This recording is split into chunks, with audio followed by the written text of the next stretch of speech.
विनाशाय कृष्णाय वयं नुमः। ब्रह्मानन्दं परम सुखदं केवलं ज्ञानमूर्तिं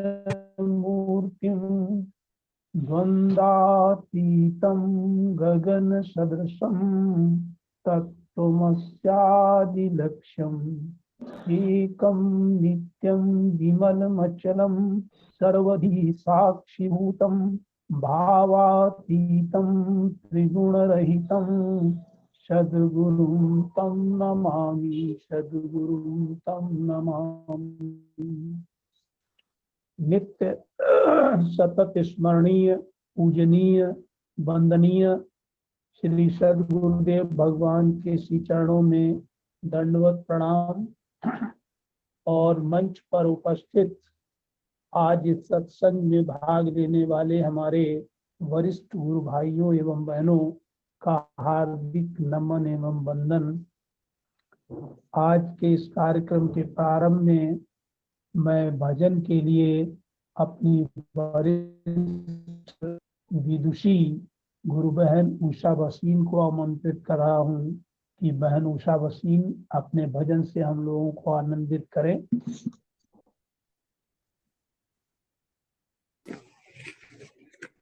बोलो श्री सद्गुरुदेव भगवान की जय। बोलो सच्चिदानंद भगवान की जय। श्री सद्गुरुदेवाय नमः। पूज्य श्री गुरुदेव के चरणों में विनम्रता पूर्वक सादर प्रणाम और मंच से जुड़े हुए सभी पुण्य आत्माओं के को हृदय से प्रणाम। अब एक छोटा सा भजन है।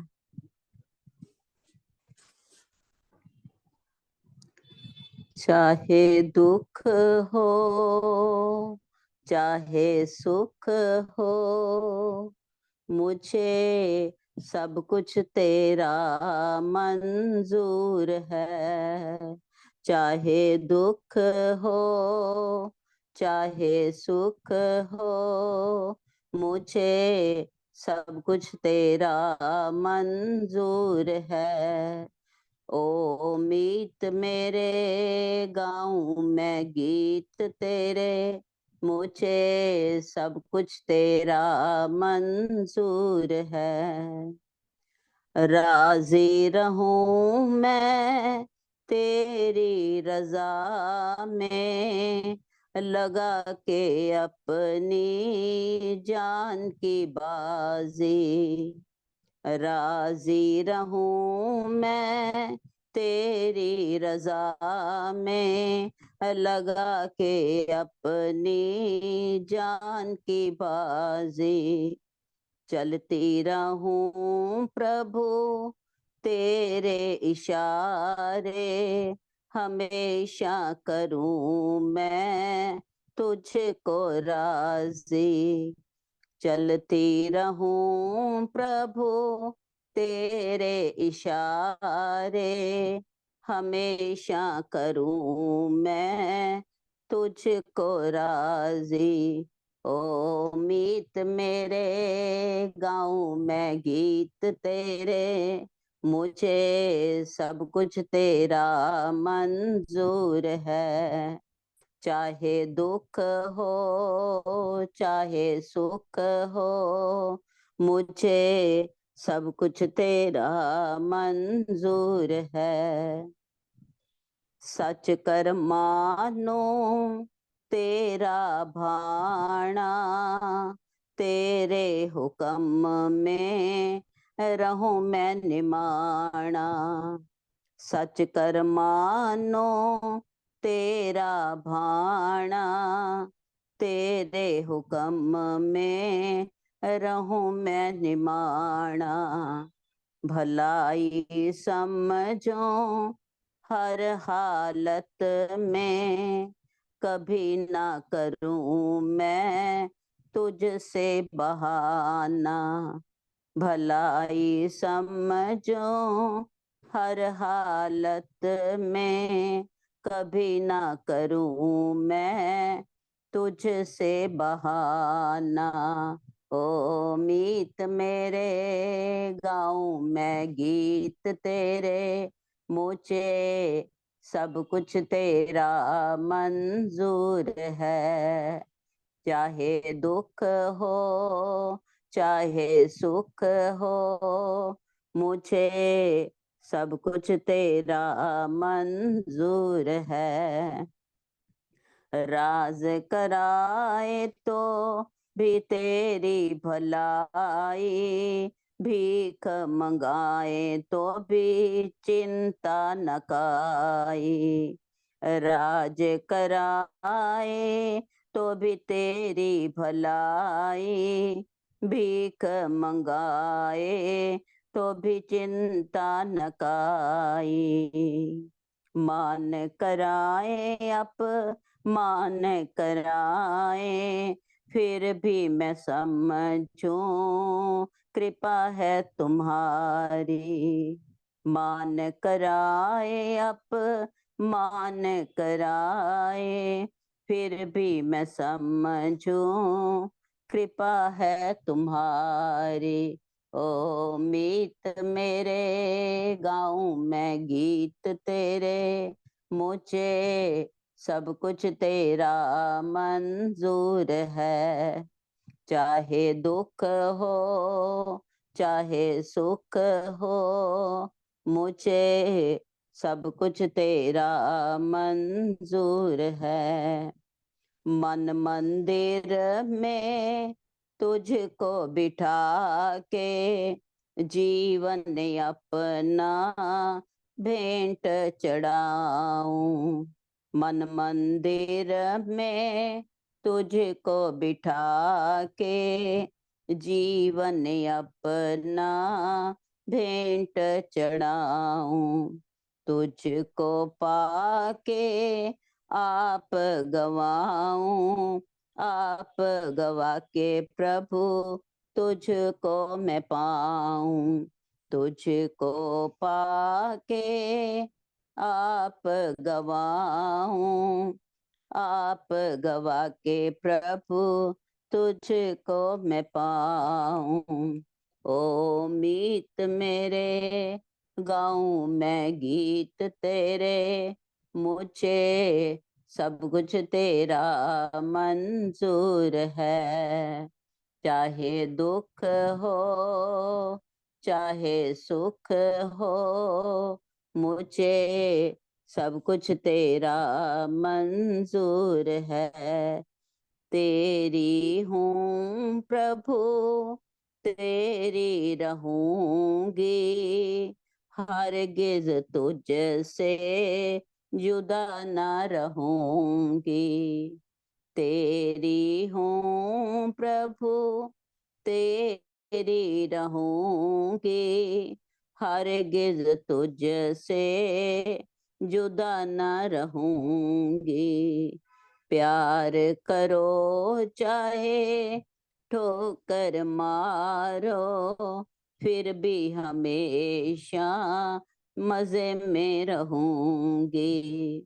प्यार करो चाहे ठोकर मारो, फिर भी हमेशा मजे में रहूंगी। ओ मीत मेरे गाऊं मैं गीत तेरे, मुझे सब कुछ तेरा मंजूर है। चाहे दुख हो चाहे सुख हो, मुझे सब कुछ तेरा मंजूर है। मुझे सब कुछ तेरा मंजूर है। मुझे सब कुछ तेरा मंजूर है। बोलो श्री सतगुरुदेव भगवान की जय। बहुत सुंदर बहन आपने भजन प्रस्तुत किया।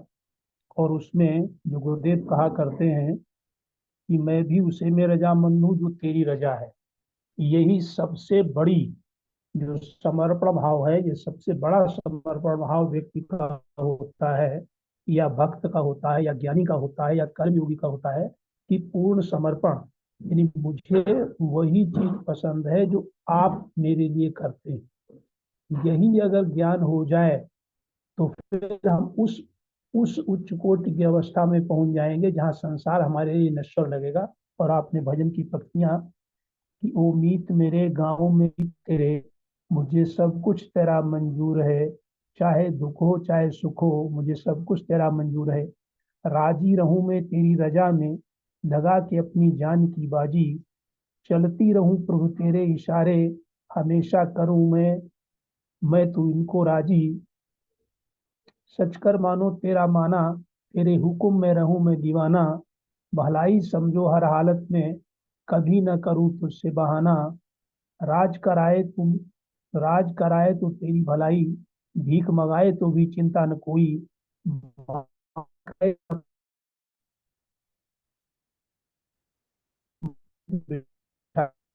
चढ़ाऊं, यानी पूरा चित्रण कर दिया कि मैं तेरी रजा में ही राजी हूँ। और ऐसे नहीं, पूरी जान की बात, यानी पूरी तरह से समर्पित होकर, यानी मुझे अगर आगे कोई दुख भी होता है, कष्ट भी होता है, तो मुझे इतना दृढ़ विश्वास हो जाए कि ये भगवान हमारे भले के लिए कर रहा है।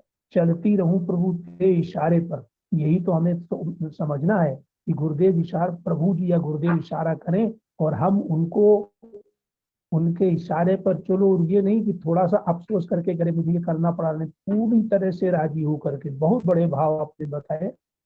सच का मानो तेरा माना, तेरे हुक्म में हूँ दीवाना, यानी जो तुम्हारा हुक्म है उसी में मैं दीवानी हो जाऊंगी। अब भलाई समझू हर हालत में, कभी न करूं तुझसे बहाना, यानी बहाना नहीं करूं कि मुझे ये चीज पसंद नहीं, अपनी वापस ले लो, नहीं, जो भी हो तो हमारे भला के लिए।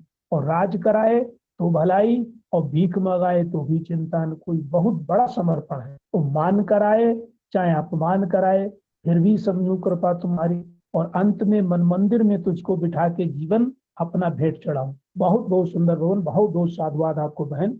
अब मैं अपने आदरणीय वरिष्ठ गुरु भाई कुलदीप शर्मा से निवेदन कि वो आज के गुरुदेव का अमृत पान हम लोगों को कराएं। हाँ जी, आज हम सतगुरु भगवान की अमृतमय वाणी में श्रवण करने जा रहे हैं। ऋग दृश्य विवेक, प्रवचन 4 भाग 3। अलिप्त है, इसलिए सर्वनिवासी सदा अलिप्त। वो सवाल नहीं कि तुम उसको, हाँ, भ्रांति से सूर्य चिदाभास और चेतन और चिदाभास अंतःकरण सब ऐसे खिचड़ी पक गई है, खिचड़ी। मेरे गुरुदेव कहते थे, वो जानवरों को डालते थे, उसे क्या बोलते तो मिला करके सानी। अब मैं तो जानते हूँ, तुमसे इसलिए बुलवाता हूँ कि मैं हूँ यूपी का, तो सानी तो मुझे पता ही था। पर पंजाब में और बोलेंगे, महाराष्ट्र में और बोलेंगे, अनाज पानी सब मिला के और वो सब भूसे को मिला देते हैं सानी। तो मेरे गुरुदेव कहते थे, कैसी करी नादानी, खो दई जिंदगानी, कर दई सानी मानी। सब मिला दिया। तो अब यहाँ भी सब मिल गया है। मिलाया हमें जान के तो ख्याल नहीं है, मिलाया तो हमें ख्याल नहीं है, हमें तो सानी ही मिली है जानवर की तरह। ये मिली मिलाई खिचड़ी, अंतःकरण आभास, तुम जब से जन्मे हो तुम अलग, कभी मन से अलग जगे हो, कभी वृत्ति के बिना तुम और किस तरह के थे। वृत्ति देह में तो तुम असल में शुरू से ही तुम ऐसे आए हो। कोई ज्ञानी व्यानी होके नहीं आए, बीच में आके कोई गलती नहीं करी। ध्यान रखना, तुमने आके कोई भूल नहीं की। ये तो सहज है, कोई रिफ्लेक्शन आकर शीशे से नहीं मिला, वो मिला है, इसी का नाम रिफ्लेक्शन है। और वो चाहे भी कि मैं शीशे से अलग हो जाऊं, नहीं, अलग होने का एक ही उपाय है कि वो पहले उस स्वरूप को देखे जो शीशे में रहता हुआ कभी उससे लिप्त नहीं है। इसलिए जब यह जीव उस सिद्ध तत्व का विचार करेगा, पर फुर्सत मिले तब करेगा, जरूरत समझे तब करेगा। अभी तो इसकी जरूरत है यहाँ जीने की है, खाने की है, पाने की है, बड़ा कहलाने की है, उसके पाने की भगवान की जरूरत ही नहीं। हर संत गुरु ने कहा कि नारायण इसके चित्त में नहीं आता, परमात्मा इसके ख्याल में नहीं आता, परमात्मा की से जरूरत ही नहीं है। सुबह से शाम तक बस संसार की जरूरत, संसार की। कभी कभी याद करते हैं भगत, तो वो भी भगवान को नहीं चाहते। तुम भी टटोलना। भगवान को सुन रखा है कि वो काम कर देता है, मुकदमा फंसा है तो छुटा देता है, लड़का नहीं होता तो कृपा से हो जाता है, रोग हो चला जाता है, इसलिए उसको पटाते रहते हैं। पटाने में और उसके होने में बड़ा फर्क है। केवल वेदांती उसको अपना आपा बनाने को तैयार है कि मुझे तेरा अनुभव हो, तुझसे मैं मिलूं, तुझको मैं समझूं, तेरे साथ रहूं, तेरे से अलग नहीं तो बाकी तो कहते तू तो जवानी दे दे, रहूंगा औरत के साथ। जवानी तू दे, खर्चूंगा मैं इधर। सुंदरता तू दे, बाजार में बेचूंगा मैं। ये सुंदरता नहीं बेचते। ये जो सकल सुंदरता दे दी भगवान ने, तो रेट तुम तय करते हो। अकल भगवान ने दे दी और वकालत से और डॉक्टरी से और जैसे तैसे उस बुद्धि का दुरुपयोग करके और किसी गाने की कला दे दी, तो गाना बेचते फिरो। और क्या है? तो विशेषता तो भगवान ने दे दी, तो एक ही थोड़ी। जवानी बेचो, नालियों में खर्च करो, गले की कला को गा गा के कैंपा की बोतलें बेचो, प्रचार करो, एडवर्टाइजमेंट दो और अमीरों के धंधे के काम आ जाओ। और क्या, उनकी फैक्ट्रियां चलवाओ, बनियाइने बेचो, पहन के दिखाओ। भगवान ने सुंदरता दे दी, तो तुमने अपनी सुंदरता कभी भगवान को समर्पित की? तुमने अपने विचार भगवान को दिए? तुमने अपना प्यार भगवान को दिया? बल्कि भगवान से मांगते रहे। तुम देते जाओ और हम दुनिया को धोखा देते जाए। तुम ताकत दो, तुम बुद्धि दो, तुम धन दो और हम और फैक्ट्री लगाएंगे और काम करेंगे और फिर असली चीज नहीं नकली बेचेंगे, धोखा देंगे। तो क्या किया? तो समय ही नहीं है कि हम भगवान के हो जाएं। हम सृष्टि के राज को खोजें। दृष्टा क्या है, दृश्य क्या है, अंतःकरण क्या है, वृत्ति क्या है, साक्षी क्या है, इस दृश्य से मेरा संबंध क्या है, ऐसा कभी सोचूं? हमें मौका ही नहीं मिला, समय नहीं मिला। क्यों नहीं मिला? इतने काम हैं सुबह से शाम तक, और नहीं काम हो तो दोस्तों से मिलना है, रिश्तेदारों को मिलना है। कभी एकांत में बैठकर गुरु के वचनों का विचार नहीं करना या गुरु के पास जाके सुनना नहीं है। कथा में भी जाना तो जो मजेदार कथा करता हो, मजेदार, वही। कई बार लोग ऐसी लड़की या लड़के से शादी करते हैं कि जो धार्मिक होगा तो चलो हमारी कुछ कमियां हैं वो भी पूरी हो जाएंगी और रास्ते एक हो जाएगा। जैसे डॉक्टर एक लाइन के शादी करते हैं, मास्टर वकील, हाँ, एक ढंग की, जिससे एक रास्ते में ठीक चलेंगे। ऐसे ही शादी भी करना है तो ऐसा ढूंढो कोई पार्टनर जो मोक्ष की तरफ चलता हो, कल्याण की ओर चलता हो।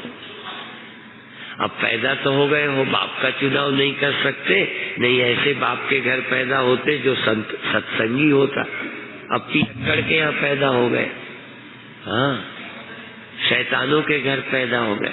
पर कई भाग्यशाली शैतानों के घर पैदा होकर, हाँ, देवताओं के रास्ते पर चले, और कई देवताओं के घर पैदा होकर शैतानों के रास्ते पर चल गए। तो अब आप देखो, जहाँ जहाँ जन्मे हो, चाहे जैसा शरीर मिल गया है, कभी कभी यदि तुम सुंदर न हो ना, कोई पसंद न करे ना, हाँ, तो खुश होना। अच्छा हुआ, सुंदर होते तो कहीं 7 फेरा लगा के जिंदगी भर चक्कर लगाते, वो 7 से बच गए। हाँ, इस रास्ते पर आ जाओ। दुकान नहीं चली तो बाबा बन जाओ। हाँ, बड़ा अच्छा रास्ता है। दुकान नहीं चले, इधर आ जाओ। और घर में कोई गाली गलौज की तो मरने मत जाना, जहर खा के। ऐसी जगह आना जहाँ अमरता मिल जाएगी। हाँ, जब लड़ाई हो ना तो भाग के कहा जाए करो बम्बई ना, लड़ाई हो जाए तो हरिद्वार आना। कभी हो ही जाती है, मन खराब होवे तो ऐसी जगह जाए जहाँ मेरा मन ठीक हो जाएगा, मेरा आया क्रोध बैर चला जाएगा। हाँ, नचिकेता यमराज के पास गए। हाँ, लड़ाई तो पिता से हो ही गई थी। हाँ, तो अब चले गए, वहां से भी ज्ञान लेके आ गए, ज्ञान मिल गया। तो देखो, वहां तो गुस्सा में पिता नहीं कहा था जाओ मैं तुम्हें मृत्यु को देता हूँ, यमराज को देता हूँ। ऐसे तुम्हारे पिता भी कहीं कहीं जा मर जा। तो इस तरह से माता पिता की गाली का भी कोई अच्छा रास्ता निकालो कि अच्छा आपकी आज्ञा हुई है तब मैं मरता ही हूँ। अभी तक मैं इस देह में बैठ के जिंदा समझता, देह छोड़ता हूँ, आत्मा में आता हूँ, एक तरह से मर ही गया। और जो पहले ही मर जाएगा उसे फिर कौन मारेगा? हाँ, जो जीवित मर जाए। हाँ, जीवित जो देह का त्याग करके अहम भाव ब्रह्म में कर ले, अब उसे कौन मरेगा, कौन मारेगा, कैसे मरेगा? उसे मरने की मारने की धमकी कौन देगा? कई अपने भी कहते हम मर जाएंगे, माँ बाप ने सही रास्ता बताया, कहीं शादी का तुम्हारा प्यार था, माँ बाप ने बोला हम मर जाएंगे, अब डरवाते हो।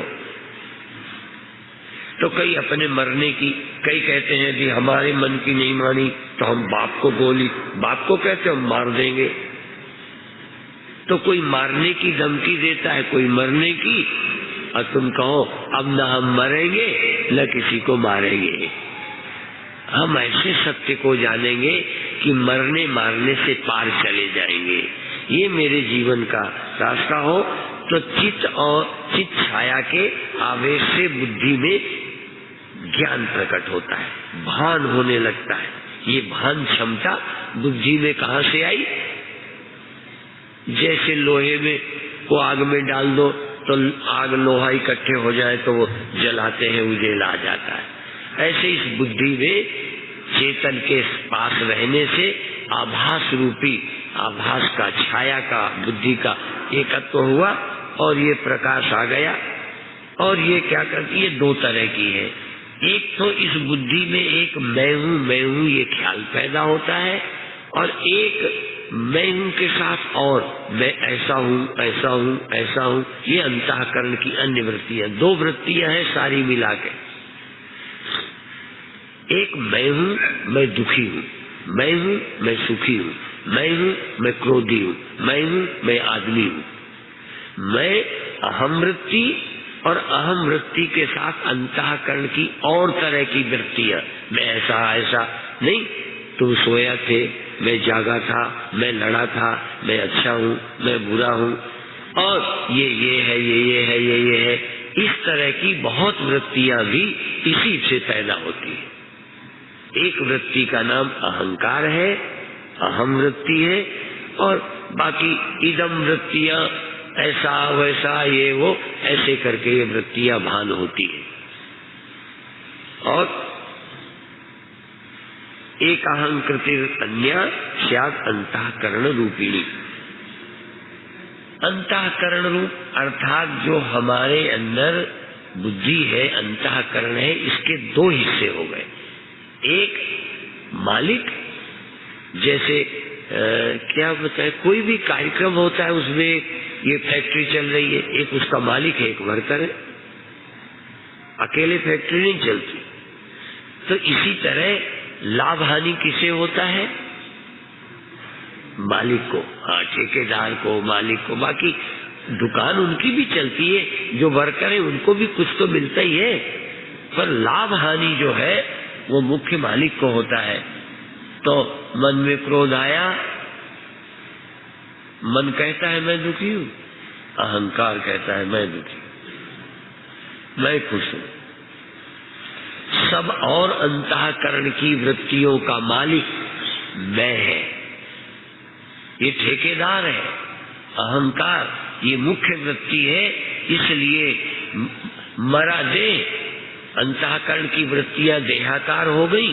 देहाकार वृत्ति होने से मैं देह हूं, मैं देह हूं सोचने में वृत्तियों ने मदद की, और मरने का दुख मैं मर जाऊंगा, और यहां तक मैं मुक्त हो जाऊं ये इच्छा भी इसी अहंकार के रहते हैं। ये जरूर अहंकार केंद्रीय वृत्ति है, और बाकी सहयोगी वृत्तियां हैं। सहयोगी है, जैसे शहद के छत्ते में या आजकल जो शहद इकट्ठा करते हैं, दो तरह की मक्खी होती, नौकरानी मक्खी, रानी मक्खी। रानी मक्खी एक होती, वो रानी है, बाकी नौकरानी है, वो सब बाहर जाती है, काम करती है, और वो रानी वही रहती है। ऐसे ही अहंकार ये राजा है, अहंकार रानी है, बाकी सब नौकरानी है, ये सब काम करती है, और इसका लाभ हानि मालूम जो पड़ता है। और जिस दिन रानी को तकलीफ होगी वो छोड़कर चलेगी, फिर सारे अपना टब्बर लेके छत्ता छोड़ जाएंगे। ऐसे ही जब ये अहंकार जाएगा तो सब इसके साथ चले जाते हैं। इस तरह से ये जीवन हमारा चलता है। और थोड़ा सा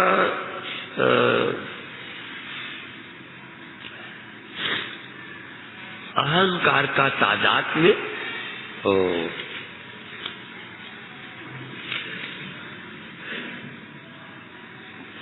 छाया और अहंकार की एकता। छाया माने आभास, आभास की और अहंकार की जो एकता है ये पहले होती है। शुरू में बस यही एक आते हैं, ये आके नहीं किया, बस ये एक ही आते हैं। जब भी होते हो अहंकार और आभास दोनों ही होते हैं। जगो तो स्वप्न तो सो तो, दोनों सोगे और दोनों जगोगे। ये सहज होता है। अब तुम और काम तो कर सकते हो प्रयत्न से, पर ये तो सहज हुआ है। जन्मते जगते ही तो छाया अहंकार की एकता है। जैसे तपे हुए लोहे की आग और लोहा, यहाँ तो तुम डालोगे तब तपेगे, यहाँ तो अहंकारी रूपी लोहा और ये चिदाभास साथ ही आए हैं, और साथ ही रहते, साथ ही सोते। ये बिल्कुल मिलवा जुड़वा है, ये अकेले होते नहीं। तो इस तरह से आभास और अहंकार ये एक है, और वो अहंकार के तादात्म्य से कभी कभी जब ये देह में आ जाता है तो देह भी चेतन हो जाता है। जब ये देह को छोड़ के सोता है या मृत्यु को, दोनों में देख लो, तब ये पड़ा रहता है। और दूसरे शरीर में कौन जाता है? ये छाया और अहंकार यही जाते हैं, यही जगकर देह में आते हैं और देह से जुड़ते हैं।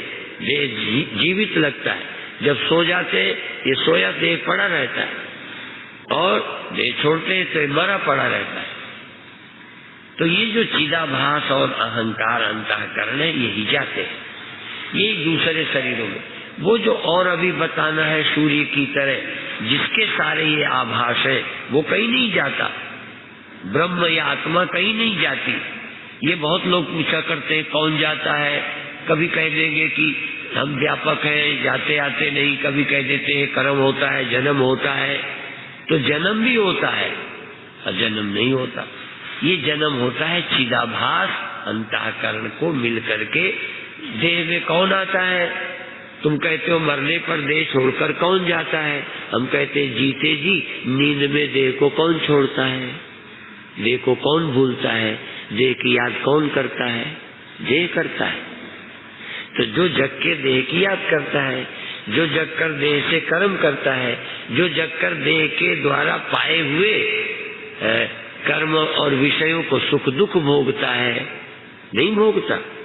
हाँ, ये और जब तक ये भोगता है नए नए कर्म, नए नए शरीर, नई नई युक्तियां ढूंढता है, फिर नए नए शरीरों में जाता है, जाता रहेगा। जब यह उस सत्य का विचार करेगा तो कर्तापना भोक्तापना इससे जाएगा, इसकी भ्रांति टूटेगी, तो फिर ये देह में आने की योजना छोड़ देगा। और प्रारब्ध बस जब तक शरीर है तब तक इसमें रहेगा, अब भोगने के लिए नहीं रहेगा, आगे जन्म पाने के लिए नहीं रहेगा, आगे और सुख पाने की योजना नहीं बनाएगा।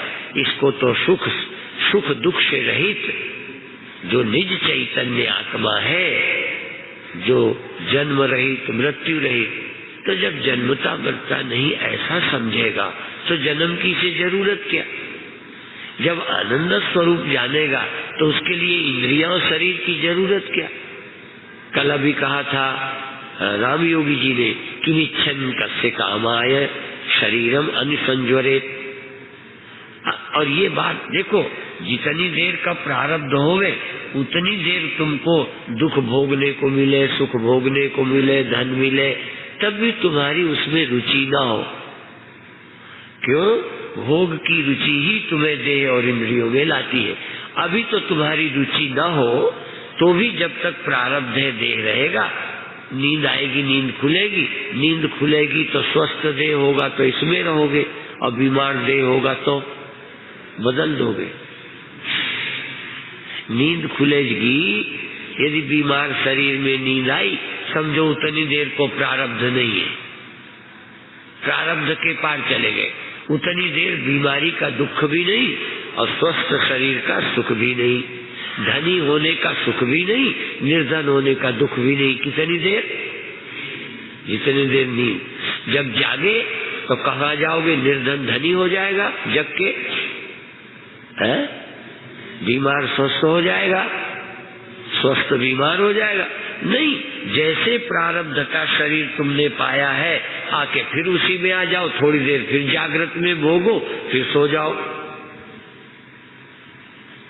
फिर प्रारब्ध जगा देगा, भोगो। क्या भोगो? प्रारब्ध से जैसा शरीर मिला है, जैसा आश्रम मिला है, जैसा घर मिला है, जैसी पत्नी मिली है, जैसा नौकर मिला है, अब क्या करोगे? जग के करोगे क्या? शरीर बदल लोगे। और यदि तुम बदलना चाहते हो, नहीं तो गुजारा करो, इसमें बार बार आना नहीं है। नहीं तो फिर और पुण्य करो कि इस बार तो रोगी हो गए हैं, अगले बार नहीं होंगे, इस बार तो हमें पत्नी ठीक नहीं मिले, अगली बार लेंगे, इस बार तो लड़के अच्छे नहीं, इस बार तो हम अच्छा स्वर्ग चले जाएंगे। ऐसी वासना बनाकर जियो तो शरीर छोड़कर वो सब प्राप्त कर लो। और जब प्राप्त करोगे, इस लाइन पे चलते रहोगे तो हर बार पासा तुम्हारे हक में ही नहीं पड़ेगा। हाँ, आते रहोगे तो कभी कभी वो हालत भी होगी जिनको तुम देख नहीं सकते, जिनको देख करके तुम्हें पीड़ा होती है। तुम्हें अपने से भी ज्यादा कई पीड़ित मिले होंगे। जरा ख्याल करना, तुमको अपने से ज्यादा दुखी लोग मिले कि नहीं? बोलो। हाँ, तो उसका भी नंबर आ सकता है। ये मत समझना कि जन्म क्या बुरा है, ठीक तो है, इस बार ठीक है, कोई जरूरी कि ऐसे ही हो जाएगा। उनसे पूछो जिनकी दुर्दशा हो रही है। इसलिए यहाँ आने की योजना न बनाओ, क्योंकि अभी भी देह में तो आते ही हो, नहीं आते हो? रोज सोने में देह छोड़ते हो कि नहीं? कौन छोड़ता है? देह छोड़ता है देह को। वही चिदाभास अहंकार से मिला है, ये देह में आता है, भोगता है और फिर छोड़ता है, सोता है। ऐसे ही देह छोड़ता है, मरता है, दूसरे देह में आता है, स्वर्ग जाता है, लौटता है। ये गलत नहीं है, लेकिन कब तक ये करेगा? जब तक इसे अपने स्वरूप का ज्ञान नहीं होगा। ये आभास बनकर देह बन के रहना चाहेगा तो ज्ञान नहीं चाहेगा, और जो जान जाएगा तो अभी तत्व का बोध होते ही ब्रह्म का विचार करते करते अनादि अनंत इसके अंदर कर्तापना भोक्तापना जन्मादि की भ्रांति टूटेगी। तो जो ही टूटेगी धीरे धीरे अभी इसी जन्म में मुक्ति का अनुभव करेगा, और ये मुक्ति तुम्हें फिर बंधन में न आने देगी, देह में न आने देगी। बाकी चर्चा फिर करेंगे। ओम शांति शांति शांति। जय गुरुदेव। जय गुरुदेव। आज गुरुदेव का प्रवचन बहुत ही सुंदर, इसमें वो दादा गुरु की बात सिर्फ यही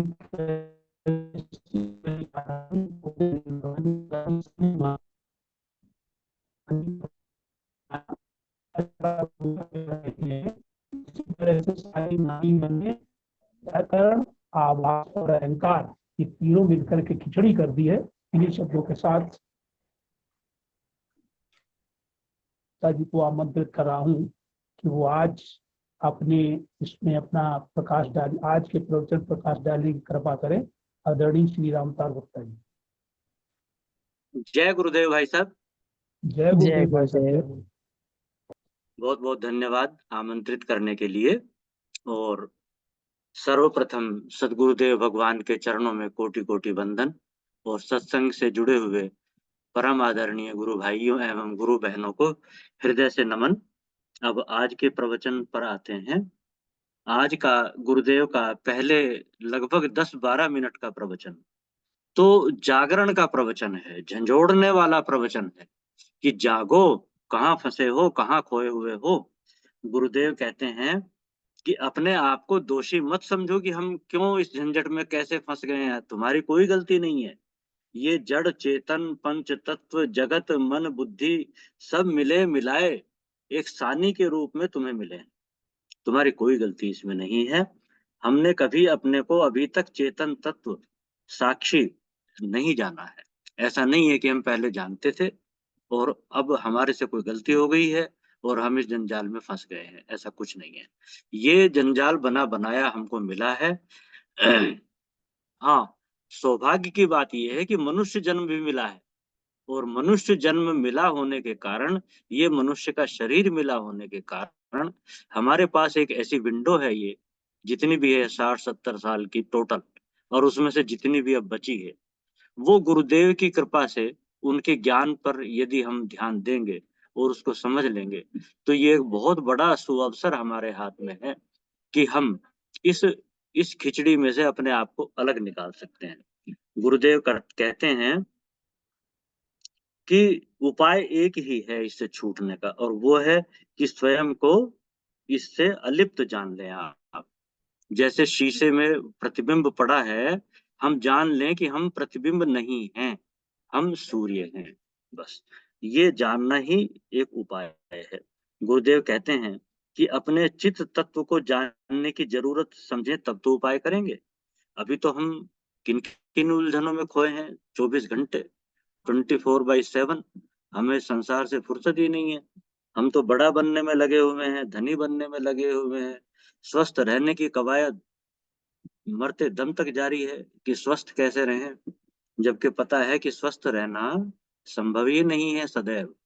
कभी ना कभी स्मरण में देह में रोग भी आएंगे, अशक्तता भी आएगी। जैसे जैसे शरीर पुराना होगा, जर्जर होगा, इसमें बीमारियां घेरेंगी, इसकी इम्यूनिटी कम होती जाएगी। लेकिन हमारी कोशिश, हमारी कवायद हमेशा यही रहती है कि हम स्वस्थ बने रहें, पहले से भी ज्यादा स्वस्थ हो जाएं, बस किसी तरीके से ऐसा हो जाए कि हमें कोई बीमारी ना हो। तो गुरुदेव कहते हैं कि अभी तो हम क्या करते हैं कि जो कुछ भी हमें भगवान ने दिया है, ज्ञान दिया है, कोई कला दी है, स्वास्थ्य दिया है, सुंदरता दी है, तो हम उसको कैश करने में लगे हैं, उसका व्यापार करने में लगे हुए हैं। हम भगवान की भक्ति भी करते हैं तो भगवान से क्या मांगते हैं? उत्तम स्वास्थ्य दो, सुंदरता दो, कला दो, निपुणता दो, ताकि हम और ज्यादा संसार में फंसे, इस संसार में ही हम उलझे रहें। उससे छूटने का हम कोई न तो इच्छा करते हैं, ना हमें इतना ज्ञान है, ना इतना हमें आभास है, एहसास है कि हम इसमें फंसे हुए हैं, हमें इससे निकलना है। तो जो पहले 10-12 मिनट का गुरुदेव का प्रवचन है, वो ये उद्बोधन देता है हमें कि हमें इससे छूटने का उपाय करने की जरूरत है। और वो उपाय, यदि हम कोई और उपाय करेंगे, हम कोई कृपा के आकांक्षी हो जाएंगे, भगवान से हम पे कृपा कर दो, हम छूट जाए इससे, उससे नहीं होगा। कैसे होगा? जानने से होगा। स्वयं को जानना ही मात्र एक उपाय है। और गुरुदेव कहते हैं कि केवल वेदांती ही भगवान से भगवान को चाहते हैं। बाकी तो कहते हैं कि तुम हमें जवानी दे दो, हम इसको इधर उधर खर्च करेंगे, तुम हमें धन दे दो, हम इससे यश कमाएंगे, तुम हमें सुंदरता दे दो, हमें इसे संसार में बेच के पैसा कमाएंगे। और बहुत तरीके के गुरुदेव ने उदाहरण दिए कि किस किस प्रकार से अपने शरीर सौष्ठव और सुंदरता को लोग बेचते हैं, लोगों का बिजनेस चलवाते हैं और अपने लिए धन कमाते हैं। गुरुदेव कहते हैं कि कभी बुद्धि, बल और सुंदरता या अपनी कला को आपने भगवान को अर्पित किया कि ये भगवान ने दिया है तो हम इसको भगवान को अर्पित करें या भगवान को प्रसन्न रहने में इसका उपयोग करें। जो लोग अपनी गायन का, अपने गले का, मधुर कंठ का भगवान को प्रसन्न करने में, गुरुदेव को प्रसन्न करने में उपयोग करते हैं, तो मैं समझता हूँ वो नमन के योग्य है। उनका उदाहरण अनुकरणीय है, बजाय उनके कि जो उसके बदले में भी प्रशंसा चाहते हो केवल। लेकिन अभी हमारे पास समय ही नहीं होता। यदि होता है तो हम क्या करेंगे? मनोरंजन में लगाएंगे उसको, खो देंगे, सत्संग नहीं करेंगे। और सत्संग भी करेंगे तो अच्छे वाला मजेदार सत्संग ढूंढेंगे जिसमें अच्छा टाइम पास हो। गुरुदेव कहते हैं कि यदि आप अपने माता पिता को चुनाव करने का आपके पास अधिकार नहीं था तो दुखी होने की कोई बात नहीं है। बहुत से ऐसे लोग हैं कि जो बुरे माता पिता के घर में जन्म लेकर, दुष्ट माता पिता के घर में जन्म लेकर भी उत्तम गति को प्राप्त हुए। उन्होंने अपना उद्धार तो किया ही किया, अपने पूर्व पीढ़ियों के खाते में भी पुण्य जोड़ दिया और आने वाली नस्लों के लिए तो एक उदाहरण प्रस्तुत कर दिया। और ऐसे भी बहुत से हैं जो अच्छे घरों में जन्म लेकर फिर बुरे आचरण करते हैं। गुरुदेव कहते हैं कि यदि आपको भगवान ने सुंदरता नहीं दी है और आपको अच्छा जीवन साथी मिलने का संभावना नहीं है तो बहुत अच्छा होगा कि आप उसका कोई अफसोस ना करो। अफसोस ना करो और अपने जीवन को उस सत्य को जानने में लगा दो। और भी कहते हैं गुरुदेव कि यदि आपका धंधा नहीं चलता, दुकान नहीं चलती, तो बाबा बन जाओ। जीवन में निराशा हो, अपमान हो तो मरने की बात मत करो, अमर बनने की बात करो। बंबई मत जाओ, हरिद्वार आओ, हरिद्वार आकर ज्ञान प्राप्त करो और अमर हो जाओ। गुरुदेव उदाहरण देकर बताते हैं कि आजकल के बच्चे कैसी सोच है उनकी, कि उनके मन की बात ना हो तो या तो मरने की बात करेंगे, मैं जहर खा लूंगा, मैं घर छोड़ के चला जाऊंगा। और कोई कोई तो अपने माँ बाप को ही गोली मार देने की बात करते हैं आवेश में। तो गुरुदेव कहते हैं कि तुम मरने मारने से भी पार चले जाओ। जो जिसने अपने आप के उस परम सत्य को जान लिया तो उसके लिए तो मरना और जीना बराबर हो गया। अब उसको कौन मार सकता है और वो किसको मार सकता है? दोनों ही बातें संभव नहीं है। यहाँ तक गुरुदेव ने बहुत सुंदर जागरण और उद्बोधन ऐसा दिया कि जो मनुष्य को झंझोड़ता है और उसको अपने आप को जानने के लिए एक जबरदस्त प्रेरणा देता है। इसके बाद गुरुदेव कहते हैं कि बुद्धि में ज्ञान की क्षमता चित्त से आई है। चित्त जड़ ग्रंथि होने से बुद्धि ने चित्त के धर्मों को अपना लिया है। जैसे आग के गोले को या आग के किसी भी वस्तु को, वो लोहे के किसी भी ऑब्जेक्ट को, पदार्थ को, उसको अगर आग में गर्म कर दिया जाए, वो गर्म हो जाए, लाल हो जाए, तो फिर उसको यदि लकड़ी पर रखा जाएगा तो वो लकड़ी को जला देता है। उसी प्रकार चित्त जड़ ग्रंथि जुड़ जाने से बुद्धि ने चित्त के धर्मों को ग्रहण कर लिया है और ग्रहण करने से उसमें जानने की और चलने की भ्रांति आ गई है कि वो चल सकती है, वो जान सकती है। जानने का गुण बुद्धि का है नहीं, बुद्धि जड़ है, अहंकार भी जड़ है, मन भी जड़ है। ये अहंकार चतुष्टय, मन बुद्धि चित्त अहंकार एक ही पदार्थ के चार रूप हैं और ये जड़ मात्र है। लेकिन चित्त के संयोग से ये अपने आप को क्षमतावान पाते हैं। हम ऐसा कर देंगे, हम वैसा कर देंगे, हम ये सोच लेंगे, हम ये समस्या सुलझा देंगे। ये भ्रांति पैदा हो जाती है।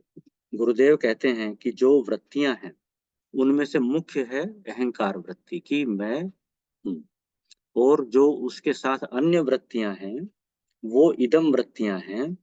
और जो तरह तरह के विचार आते हैं, मैं दुखी हूँ, मैं सुखी हूँ, मैं ज्ञानी हूँ, मैं अज्ञानी हूँ, मैं कुछ नहीं कर सकता, या मैं बहुत कुछ कर सकता हूँ, जो इस तरह की वृत्तियां हैं वो इदम वृत्तियां हैं।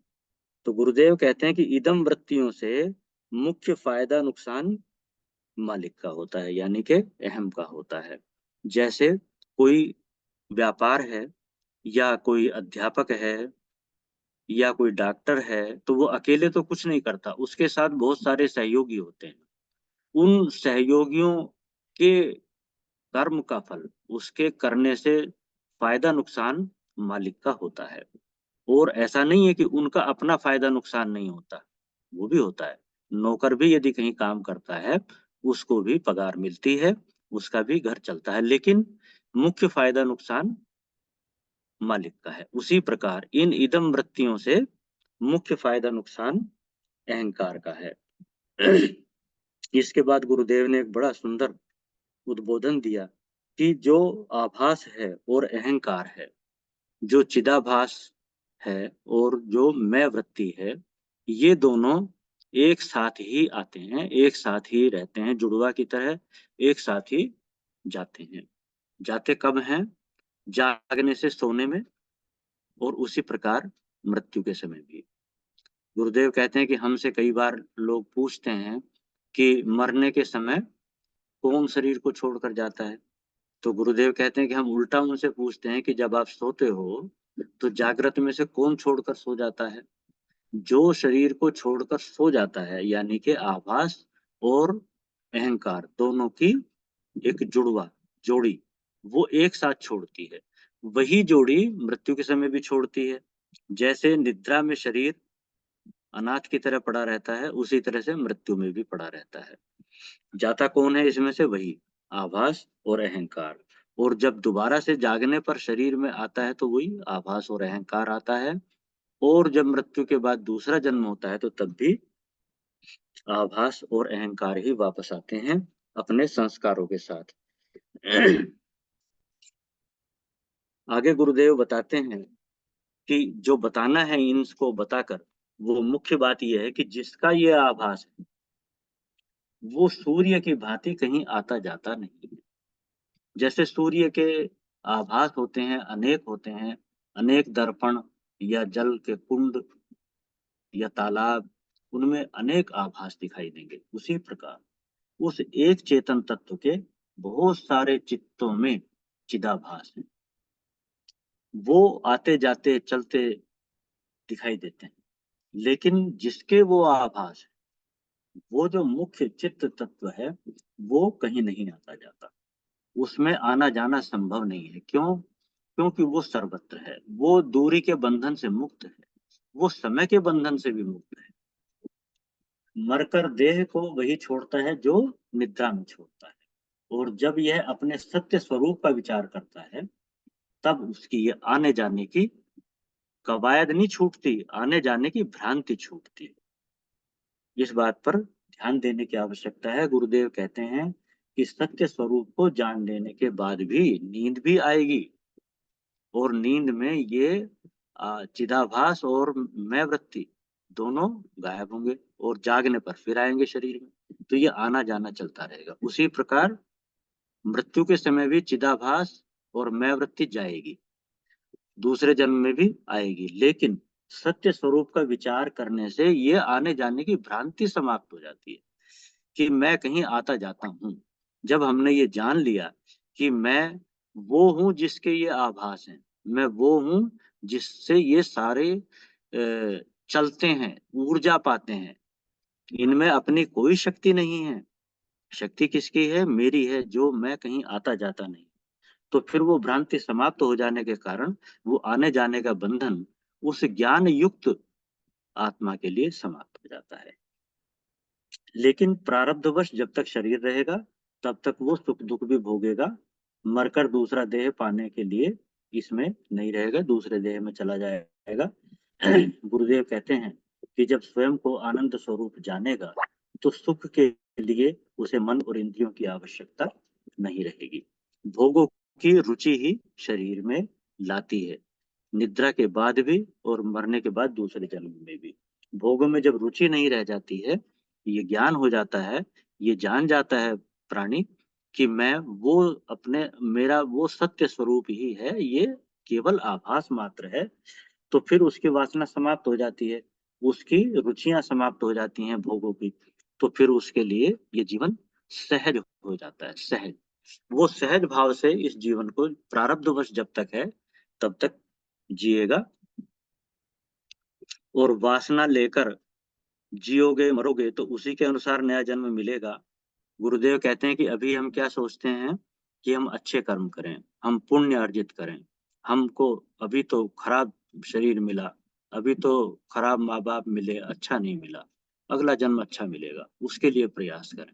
तो गुरुदेव कहते हैं कि इस धोखे में ना रहें। क्यों? क्योंकि कभी पासा उल्टा भी पड़ता है। संसार में आप देख सकते हैं कितने कितने दुखी लोग हैं कि देखकर रूह कांपती है। ऐसा भी हो सकता है। इसलिए इसी जन्म में उस सत्य को जानने के पूरा प्रयास करें, और पूरा प्रयास क्या करें, कृत संकल्प रहें कि जानना ही है। हमारे पास और कोई दूसरा उपाय ही नहीं है इन दुखों से छुटकारे का।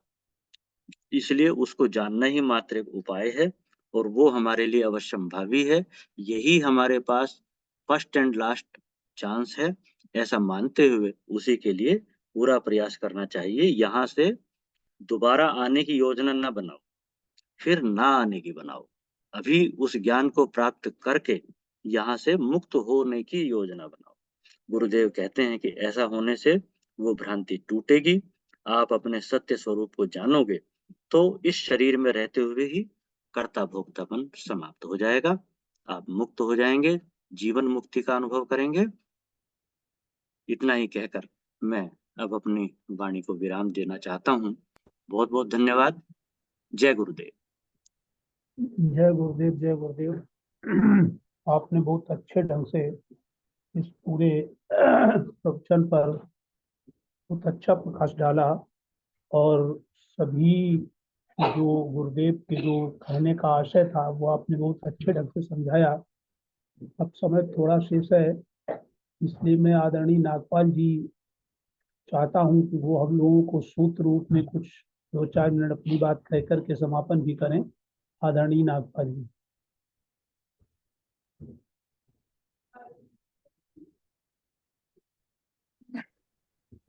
बोलिए गुरुदेव भगवान की जय। जय। मेरी आवाज पहुंच रही है? हाँ, आवाज आ रही है आपकी। सर्व निवासी सदा लेपा तोरे संग समाई।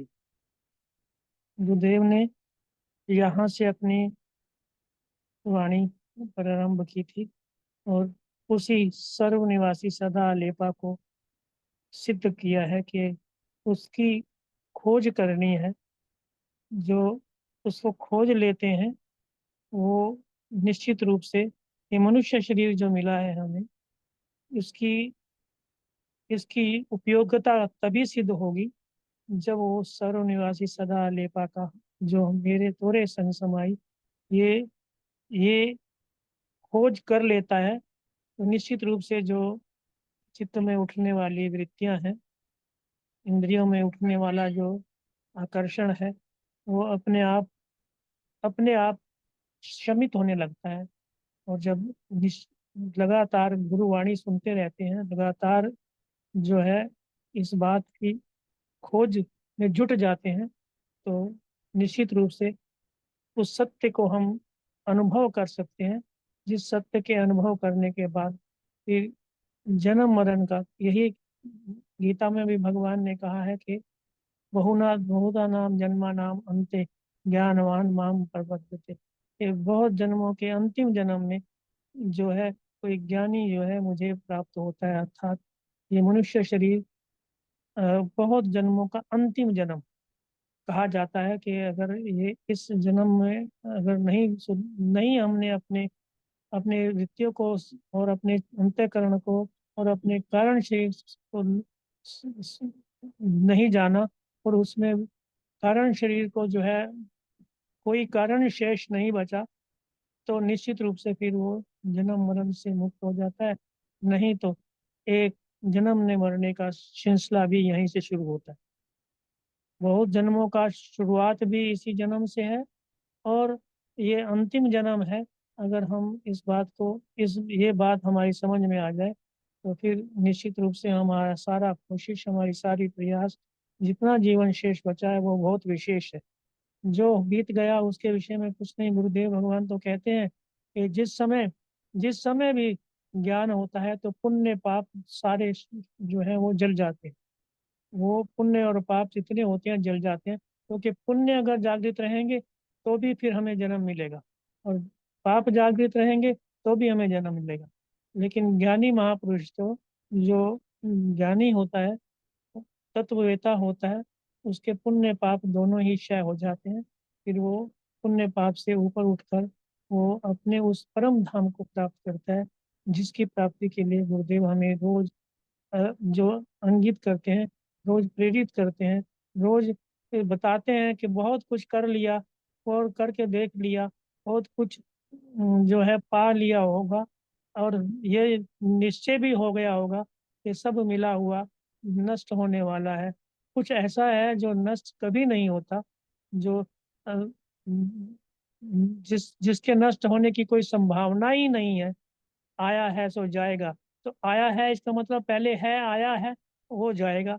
तो आया है सो जाएगा, राजा रंक फकीर, एक सिंहासन चढ़ चले एक बने जंजीर। तो हमें जंजीरों से नहीं बढ़ना, सिंहासन पर बैठकर इस इस शरीर के त्याग से पूर्व उस सिंहासन का अनुसंधान करना है कि जिस पर बैठकर जाएंगे तो फिर लौट कर फिर दोबारा संसार में नहीं आएंगे। ऐसा करके जो मनोवृत्तियां हैं हमारी, वो निश्चित रूप से इंद्रियों से मिलकर हमें संसार से जोड़ती हैं। ये सानी बनी हुई है। सानी को कैसे अलग करना है, ये बहुत बड़ा अनुसंधान गुरुदेव भगवान ने अपनी वाणी द्वारा स्पष्ट किया है। तो निश्चित रूप से जो भी मेरे भाई पहले पूर्व वक्ता ने जो स्पष्टीकरण दिया है, अभिव्यक्ति दी है, और गुरुदेव भगवान ने जो हमें इस प्रवचन के माध्यम से एक बहुत बड़ा संदेश दिया है, उस संदेश को हम हृदयंगम करके निश्चित रूप से अगर एक एक योजना बन जाए, हमारी उद्देश्य बन जाए, उद्देश्य और रुचि दोनों मिल जाए, क्योंकि हमारा उद्देश्य तो परमात्मा होता है पर रुचि संसार में रहती है। रुचि और जो रुचि है फिर वो संसार से जोड़ती रहती है, उद्देश्य तक पहुंचने नहीं देती। तो उद्देश्य, रुचि और उद्देश्य दोनों साथ साथ मिलकर हम उस परम सत्य की खोज में जुट जाएं और ये निश्चय करें कि अब दोबारा जन्म हमें नहीं चाहिए। हमारे पुण्य पाप सभी नष्ट हो जाएंगे जब हम ब्रह्मवेता गुरुदेव भगवान की वाणी का हृदयंगम करके उसके अनुरूप अपने आप को बनाने की कोशिश में लग जाए। कोशिश करने वालों की कभी हार नहीं होती, ये भी सत्य है। इसी के साथ बोलिए गुरुदेव भगवान की जय।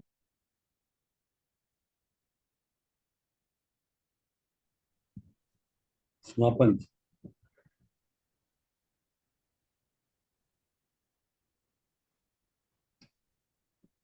हाँ, नागपाल जी समापन भी आप ही करेंगे। जी, तो बोलिए गुरुदेव भगवान की जय। जय।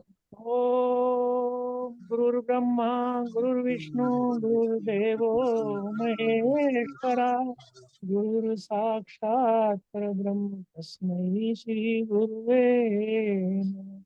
ध्यानमूलं गुरुर्मूर्ति पूजा मूलं गुरुपदम्, मंत्रमूलं गुरुर्वाक्यं मोक्षमूलं गुरुकृपा। बोलिए गुरुदेव भगवान की जय। आज जय। के आनंद की जय। जय। जय। नमो नारायण, नमो नमो नारायण। नमो नारायण। नारायण। आदरणीय नमो नागपाल नारायण। जी, जय श्री राम, जय गुरुदेव, प्रणाम। मीनू को सबको भी का आशीर्वाद, प्रणाम। सबको वंदन, सबको वंदन, सबका अभिनंदन। मन बहुत आनंदित होता है आपको देखकर, आपके दर्शन करके। ये मेरे भी सौभाग्य है कि आपकी वाणी सुनकर, आपके साथ जुड़कर मुझे भी आनंद आता है। ये हम लोगों का सौभाग्य है, आपकी वाणी सुनने को मिल जाती है और आपका जो है वो अ, देखने को आप मिल जाते हैं। हम लोगों का भी बहुत सौभाग्य रहता है। जय गुरुदेव। जय गुरुदेव। जय जय गुरुदेव। जय गुरुदेव। जय गुरुदेव।